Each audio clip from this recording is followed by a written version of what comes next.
welcome to the Original Brew Collective podcast. Thank you so much for tuning in. My name is Ben. And I'm Robert. And on these episodes on this podcast, we review different beers from different breweries. And the beer we're drinking today is from a brewery that it's just a long time coming. So, Robert, dear to our hearts. I know, right? What are we drinking today? Yeah, today we're drinking a beer from Moonraker Brewing Company. Is this the first time we've reviewed a beer from them? Yes. I think last episode we talked about it. I wasn't sure. I was trying to recall because Ben made a comment that it was the first time we've reviewed from them. I think we've probably talked about them in every single episode. I don't know about every episode, but we've talked about them a lot. We have talked about them. We posted some of their photos on our Instagram account at Original Brew Collective. Go give us a follow. But yeah, as Ben mentioned, I think the last episode, I think this might be the first one we've ever reviewed from them. Which is crazy. A little crazy, yeah. They're located in Auburn, California. They put out incredible beers. They're just very near and dear to our hearts. They are, yeah. So they're known for their IPAs. Their IPA game is strong. Actually, fun fact, they have a beer called the Extremist. It's a triple West Coast IPA. It beat out Pliny. Yeah, Pliny the Younger. Whoa. Yeah, which so is beat like out. What do you? I don't remember which. It was one of the high prestigious. Was it like a blind taste test type of thing? No, it was an official. Not the Great American Brew Fest, but it was like one of the big high up like California ones. Wow. I think. And yeah, the judges voted for Extremist from them. Jeez. And then it is probably one of the best West Coast IPAs I've ever had. I remember I had a milkshake IPA from them, the mango milkshake IPA. Super good. Yeah, and it's really sweet, but if you like sweet, it's super good. And Robert brought it over to my house, and I remember taking a sip from it, and I had to leave the room. He did because it was that good. I was just blown away. Yeah, it's really good. It's like and you have to be with that one in particular. You have to be into milkshakes, and it is like I said, really sweet. So if you have to be into that as well. You want killer milkshakes? Tired Hands. We've reviewed one of their milkshakes. Extra vanilla milkshake. Yeah. Right. Mm-hmm. Tired Hands Brewing Company actually is. It's word on the street is they are one of the founders of the milkshake style. Yeah. Mm-hmm. But back to Moonraker. So today we're reviewing a new stout from them. So it's not so new now. Can I just say too, if you're just somehow stumbled across this or listening to this podcast and you've been wanting to get your hands on Moonraker, and because I don't think they distribute I know they do in our area, but I don't know about like super far. But they do Southern California now. Okay, and they do like maybe Arizona, like just outside of California. But if you're not there, we can get our hands on Moonraker pretty easily, and it'd be fun to trade. Yeah, they're actually really well known for, like I said, their IPAs. But Yojo was one of their first like big hits. From a New England IPA standpoint, like I think it won like best new beer of the year or something. First year they made it. Yeah, they make some incredible IPAs. Anyways, I just wanted to put that out there. Yeah. So, sorry. Yeah. So we're drinking Psychedelic Buffalo. It's coming in at 13% ABV. This is a very, very unique stout, actually. So it's brewed with vanilla, coffee, lavender, and sea salt. I feel like the lavender is pretty unique about it. Yeah, and that's exactly, and that's what I think the unique. I really like the lavender flavor and I like lavender. Scent of lavender. And I like lavender. So I think we're gonna like this one. I'm gonna crack this open. Yeah, we're drinking this one. This one is a 22-ounce bottle, I believe. Mm-hmm. Looks like it. It's a pint. Oh no, it's not much more than a pint. Okay. It's just barely over a pint, and I think I already said this 13% ABV. Mm-hmm. Yeah. So let's pour this out here. You made a Teku? Yeah. So Ben will be drinking out of a Teku. I will be drinking out of a snifter today. Let's get a good pour, so we can try to get some good head retention on this one. Look at that. So if you are just listening and not watching with us on YouTube, the label on the bottle is pretty simple. I would say it's just a blue and gray buffalo on a silver backdrop. Psychedelic Buffalo. Yeah, and there's a dream catcher in the background behind it. It's a pretty simple label. Moonraker is always keeping it pretty simple with their labels. Yeah, and they're for most part. They really vary it up too, though. Yeah, they do. Actually, one of their beer tenders does some of the art. Oh, nice. Their labels. That's awesome. Yeah. So we have this one poured. Very dark. It's a really dark one. Creamy mocha head. The head is looking pretty... I mean, dense bubbles. It's looking really creamy. I wouldn't say fluffy, but it's looking really creamy. It does look very creamy. It's leaving a great lacing on the glass. Yep. It's like a dark tan. The head of it is a dark tan. Yeah, if you're watching, you might be able to see as I swirl it around a little bit. It's just coating the glass, which is a nice sign. I love those dense little bubbles for a solid head retention right there. Let's see what we got on the nose, man. Yeah. That is a very interesting smell. It is. Lavender coffee. Yeah, I'm getting coffee a lot. You're not getting lavender? No, I do get okay. lavender. And so it's interesting. I've actually had I really enjoy coffee, and I've actually had lavender lattes before. Oh, really? Like a lavender latte, because they have, when you go to a coffee shop, they have the different syrups that you can do. Like vanilla is really popular, and hazelnut. But it's certain coffee shops. I would say more. I don't think like Starbucks would have it, but smaller. Mm-hmm. They have different syrups, and lavender is one. So you can actually get lavender lattes at some. And like, this is what it's reminding me of that. Yeah, like a lavender latte. I mean, I'm just getting a lot of lavender coffee. It's so interesting because it's a scent that you wouldn't really put together, but it really works. I mean, it smells good. It smells unique. I'm not sure I would buy a candle that smelled like this. Yeah. But I appreciate both smells. And maybe it's just because I've had it before. It's not. Yeah. I'm really curious to try this one. It doesn't, and by all means, it doesn't smell bad at all. It's just very interesting. I feel like on the nose, I'm almost feeling like it's two contrasting flavors a little bit on the nose. But we'll see when it comes to the. I'm excited to try this. Let's try it. Yeah.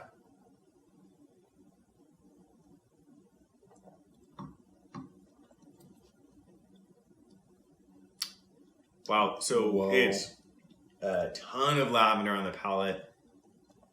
There's with notes of coffee and chocolate. It's not overly coffee. For me, up front, it's like super bold lavender. But this is super unique. I'm really vibing with this, actually. I really like this. More than I was on the nose. I'm really vibing with this. I don't know if this is for everyone, but if you don't like lavender, it's probably not for you. But this is very good. This is one of the more unique stouts I've had, honestly. Yeah. Ever. It's very unique. This is like an artsy stout. Yeah, right? That's a good way to put it. It's not like they went and tried to do like a tiramisu or something like that inspired stout. Or last episode we had an incredible stout actually from Bottle Logic. It was Study Break, and it's like Snickers inspired. So it's not like they went and tried to do a classic flavor profile that people know and are familiar with and love. I don't know what inspired this one. This is very unique, but I'm vibing with it. After drinking it and letting it kind of linger for a little bit without taking a sip right after, the aftertaste of it it's a really, for me, it's a really, really great coffee flavor. Yeah. On just the aftertaste of it is a really great. And it almost so you take your sip, you finish it, and you think you have the aftertaste, and you have to wait 3 seconds, and then it kicks in a little bit. Yeah. Yeah. Which is crazy. And I mean, not to get too detailed. But it's kind of like a medium roast, coffee flavor. Interesting. The coffee connoisseur comes out in that. I really like it. And there are some coffee roasts that have a chocolate roast or a French vanilla roast, and I feel like this one is kind of like a milk chocolate roast coffee that they might have used in there. But that's the aftertaste. I really like it. This is really good. It's pretty creamy too. Yeah, it is. This is a medium heavy mouthfeel for sure. Mm-hmm. Yeah, I wouldn't say heavy, but yeah, just like you said, medium heavy for sure.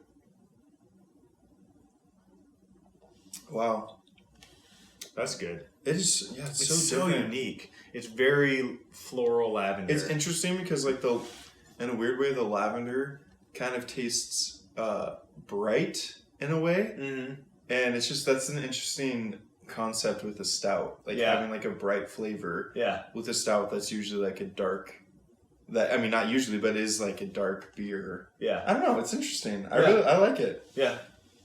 They really did something different with this. They did. And I appreciate it. Thanks, Moonraker.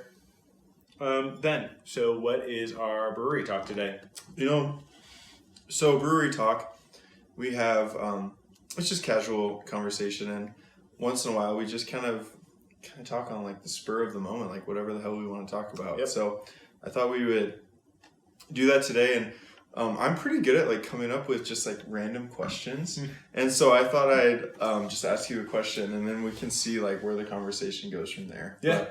So if you were to have dinner with 3 people, dead or alive, but people that you've never met before, who would it be? Oh gosh, dude, that's such a hard question. It is. But who would those 3 people be? Just kind of like I wish that I would have had some knowledge of what you were going to ask, because then I would maybe pre-plan, so I'm not just sitting here like saying Uh-huh. Am I having 3 people? 3. And is it all together dinner, or is Yeah, it like... it's a dinner that you're hosting the dinner party. Right. Oh man. Okay, so that's a difficult question. Like, I would say like Elon Musk seems like a really interesting dude. Also seems kind of odd. Mm-hmm. And maybe he'd dominate conversation too much. So Elon Musk, you're not Elon Musk. I don't know. I'm just throwing people out there right now. Maybe. Biblical Jesus might be kind of cool too. Mm-hmm. But like, maybe people would dial it down a bit, knowing it's Jesus, and they wouldn't like open up too much and say what they're thinking, or try to be as open about. Yeah. Like they would just be more reserved. Yeah, they try to knowing it's Jesus. Yeah. So far we've got Elon Musk and Jesus. That would be such an interesting. That would be an interesting conversation. That would be. But I'm not picking either of them yet. Who else? Mother Teresa. What a sweet soul, Mm-hmm. But maybe she would kind of be a downer. Oh. Talking all about like all the sick people, which is great, but at the same time, like, let's have good conversation at the dinner table, And I'm all about like supporting certain causes and charity, but man, this is a tough question. I think that it would actually be interesting to, and this might be a boring answer because there's no one really specific, but just sit down with like some like great grandparents or ancestors within my like lineage. Yes. I think that would be really cool to learn about super them. cool. Because right now, and specifically, I think that probably might be my answer. That's probably going to be my answer, to be honest. And there's people that I don't know their names. But right now, both my grandpas passed away years ago. So I only have my 2 grandmas. And then one of my grandmas has pretty advanced, I think it's dementia. Like, she doesn't even know who I am. When we go over to visit, I will say like, "Oh, hi, Grandma," or whatever, and she like just knows she should know who I am probably based off of how I'm acting towards her, and so she'll like greet me and stuff like that. But she doesn't understand that I'm her grandson. But she knows one of my other cousins, like that he's her grandson because he lived with her for a while, and so she knows him, but she doesn't know who I am. So she'll like talk about him and tell me about her grandson Mark, but she doesn't know who I am. And actually, I was with Mark one time with her, and he doesn't live in the area, so I invited him to come stay with me. And so we're like, oh, we should go see Grandma since you're in the area. And so we go visit Grandma, and I was like, hey, Grandma, and she was like, oh, hi, like didn't know who I was. It was all kind of obvious. And then I was like, I have a surprise for you. And she's like, what? And I tell Mark comes in, my cousin Mark. And she freaks out. She's like, my favorite grandson. And I was like, cool, Grandma. Like, I told her, I was like, I'm your grandson too. She's like, oh, haha. And like waved it off. And I was like, oh, that's cool, I guess. I mean, whatever. I don't blame you. Like, yeah. If he lived with me, like, that'd probably be my favorite grandson too, I guess. I don't know. But yeah, so I probably would say some of my ancestors that I'm not even aware of, but like just to learn more about like where my lineage and where my family, where I came from, and it'd just be also really cool to hear about like struggles in a way too of like in how they these came. different times. Yeah.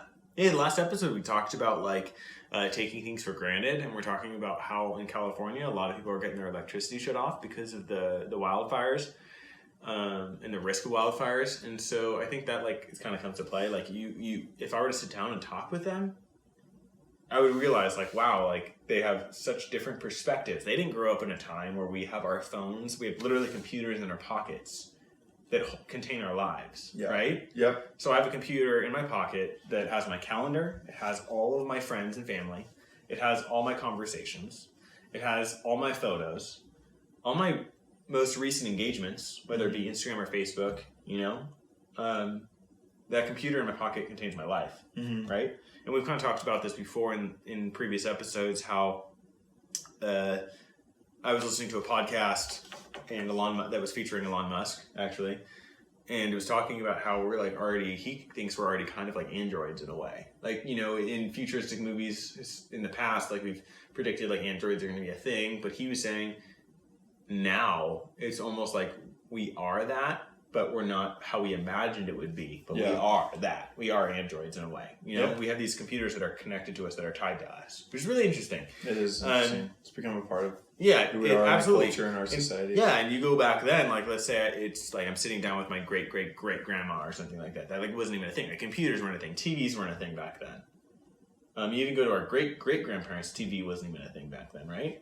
That was like our grandparents' generation. So it's kind of like, I mean, I don't even know what it was, like horse-drawn carriages and writing letters was their thing, and like it's crazy messenger pigeons or something. I don't even know. Yeah.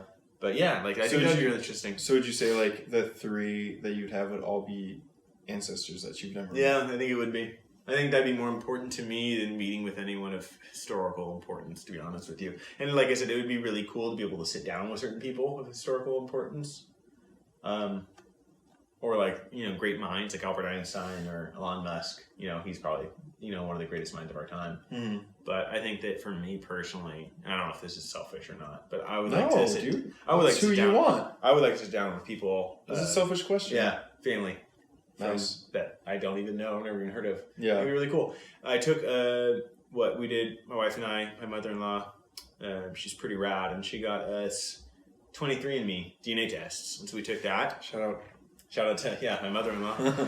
And so that was like a Christmas present, I think, last year. And so I was told my entire life that I'm half Mexican and my dad is full Mexican. And then my mother is very white. And she, actually, you know, I grew up getting asked by kids in elementary school if I was adopted. When my mom would come to pick me up from school, they're like, "Oh, that's your mom?" I'm like, "Yeah." And like, "Are you adopted?" And that never phased me. I always thought, like, that's a little weird question. Why would you ask me that? But now I get it, you know? Yeah. You shouldn't ask people that, by the way. That's not appropriate or nice to ask. And so I was told my mom's side was always like Dutch, Scottish, German, and Irish, and like Scandinavian. And so my mother-in-law got us the DNA test. We took those. And I was like amazed to actually find out like that. I mean, some of that was true, like the Irish and Scottish specifically, right? But I don't know if I was German at all. But I wasn't. I mean, what surprised me the most was my dad's side. I was told my entire life, my dad. I'm 50% Mexican.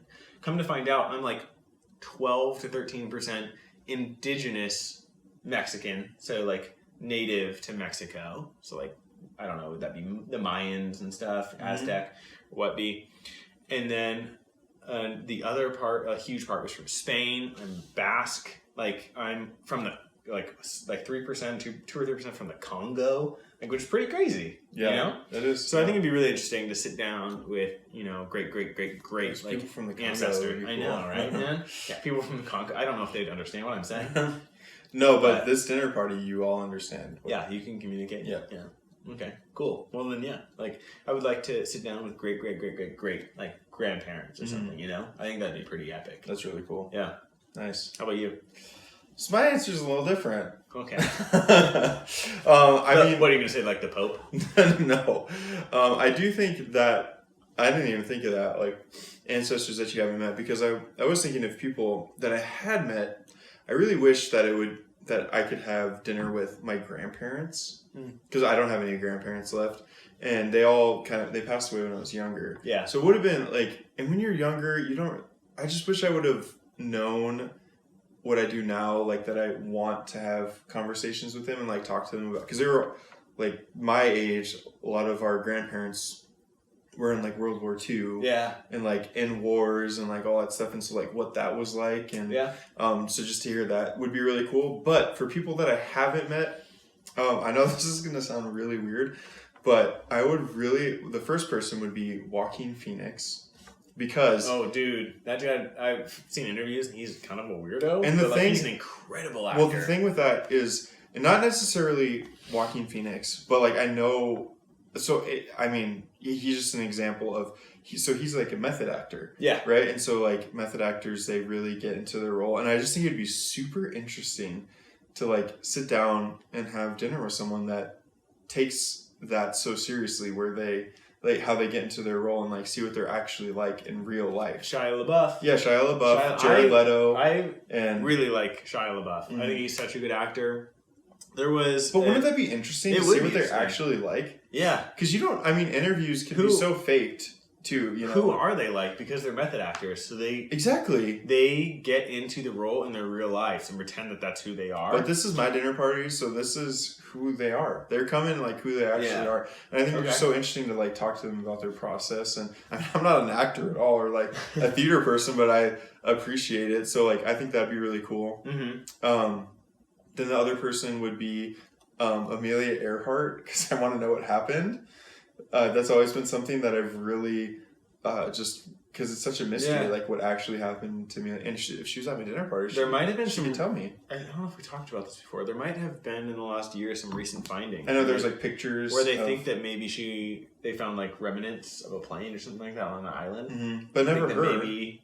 No, they never found her. So maybe she landed on an island. But I know there's like pictures of her. Still a mystery. Yeah, and if communication was not a barrier, I think it'd be very interesting to talk to where, like in the indigenous parts of the Amazon, have dinner with someone that is like from those tribes that like people have found but haven't necessarily like come back from. Yeah. You know what I mean? Like a chief or something, and be able to talk to them about their way of life and like what they have out there. I feel like it would be a very spiritual conversation. It could be. Because and that would be interesting. Of them not having all they know is where they are, like their surroundings and the land and everything like that. And I feel like from what I've read and stuff, that a lot of those people are very spiritual people. Yeah. And I mean, that makes sense, because what do they have around them? Mm-hmm. But nature. And nature can be a very spiritual thing. Yeah.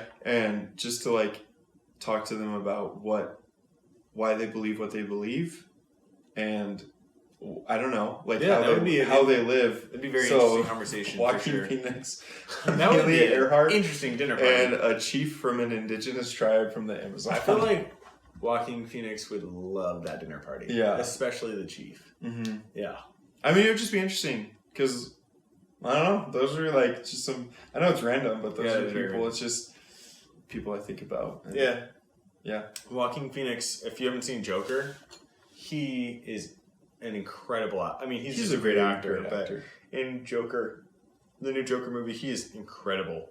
Very well done. And in fact, I wouldn't say that I'm like a movie aficionado or anything. I would say that. You are.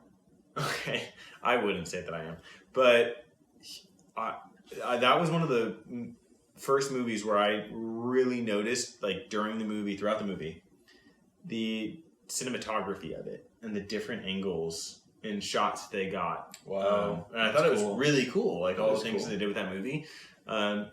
For me, to be honest, and please don't hate on me for this, anyone who loved that movie, and I loved it, but I thought it was a little slow, at least in the beginning. But I think that the cinematography and the acting really made up for it. Joaquin Phoenix is an incredible actor. Mm-hmm. He killed it. Like, it was so good. Yeah. And I thought the whole like concept of the character building and everything was super well done. It's not like, I think I was expecting more mass chaos and more plotted crime and stuff being the Joker, but it's really just the development of the character and how he becomes the way he is. And dude is like crazy and evil. Like it's really interesting. Wow. Yeah, you haven't seen it yet, have you? I actually haven't seen it. Okay, No. you should see it. It's really good. Yeah, it's really good. I'd like to. Shia LaBeouf, we were talking about him earlier, also being a method actor. Oh, that's the minute. He was in a movie called Lawless, I think, right? Did you ever see Lawless? I did, yeah. He became an alcoholic, I think, because of that movie. Oh, really? Because he was a method actor. So that movie was about a band, like about these brothers. 3 brothers. Who were bootleggers, right? Mm-hmm. Back during the Prohibition, so they would make moonshine illegally. Forget who's in it. It's like Shia LaBeouf, Tom Hardy, and someone else. I just remember Shia LaBeouf. Oh, Tom Hardy, and I know the other actor. I know his face and everything. Yeah. I don't know what else. I don't know his name. Yeah. But yeah, Shia LaBeouf, I read an article about how some of the actors hated working with him because he was, during the filming, almost the entire movie, he was drunk. Wow. Like actually drunk. And his character's supposed to be drunk in a lot of it and stuff like that because he's an alcoholic. He's the youngest of the 3 brothers making moonshine, and so he's just drunk all the time. And he actually was drunk almost the entire movie, and they hated working with him. Interesting. But he's a method actor, and I think he's really good. Yeah, he is. Yeah. So during Transformers, how was he a method actor, though, you know? Probably. He ran around pretending he was hanging out with robots, or? I don't know. He was just some teenager that I don't even know. Yeah. But yeah, so for my dinner party, I would just have some of my ancestors. Great. That'd be cool. That would be cool. Yeah. So back to the beer. Yeah. Ben, what are you thinking? Has anything changed since it's warmed up, opened up a bit? I think, yeah, actually. I was getting a lot of lavender. Ton. And I was getting mostly coffee, but now that it's opened up, I'm getting a lot of the lavender. I think it's a ton of lavender. Yeah. I would compare this to, and this sounds might be hard to like think about, or because it's not common, but somehow they were to make a chocolate covered espresso bean with lavender. Yeah. That's it. Perfect. Yeah. And actually, as it's opened up, it's gotten sweeter. So it's like a chocolate covered espresso bean with lavender, and it's pretty sweet. It's definitely gotten sweeter for me, at least, since it's opened up. Mm-hmm. But this is a very good, very interesting, I would say an experimental beer coming from Moonraker. Yeah, definitely. Normally, they're like making some classic go-to, like insane New England IPAs that I love. Yeah. And then they've made some solid stouts in the past. Yeah. As well. Yeah. They're not, I wouldn't say they're known for their stouts, but they made some that I really appreciate. Mm-hmm, for sure. This is one of the most unique beers I've ever had from them. Yeah. Yeah, so if you, definitely. I mean, that's all I can say on that. This is really good. I wouldn't say it's for everyone. It's very unique. You have to like lavender. You love like a good some floral notes. But this is really good in my opinion.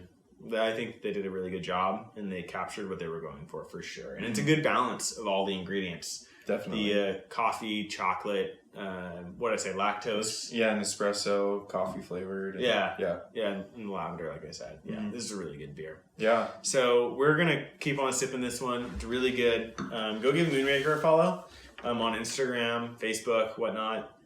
And then give us a follow. We'd really appreciate that. Thank you so much for listening. You can give us a follow at Original Brew Collective on Instagram and Facebook. And then Twitter is at Brew Original. And then if you would be so inclined, you can give me a follow at Robert_OBC. And then Ben would be Benjamin_OBC. We have our own Instagram beer accounts. And so we're posting our own unique beer photos. At Original Brew Collective posts even different photos from what we post. I think that they're maybe a little bit better. If you don't want us in the photo at all, then go follow at Original Brew Collective because it's better. Sometimes their hands are in it. Yeah, sometimes our hands have been in it. We've had friends, their hands have been featured. You know? Oh, yeah. Yeah. I don't know if we've tagged them. We should have if we haven't. We'll go back. Yeah, we'll go back and maybe retag. But yeah, so we're going to close this one out. Ben, we usually close these out with a cheers. So let's cheers to the listener. Thank you for joining us. We really do appreciate it. Go like, rate, review on YouTube and whatever or streaming platform that you're listening on if you're not on YouTube right now. Please do. We love the feedback, honestly. We close each episode out with a cheers. Ben, who are we cheersing this one to? I do have a cheers. My cheers is to my honorable mention to my dinner party, who is Walt Disney. Thank you, Walt Disney, for all that you've done for us. For me as a kid and growing up, and cheers to you. Cheers, Walt.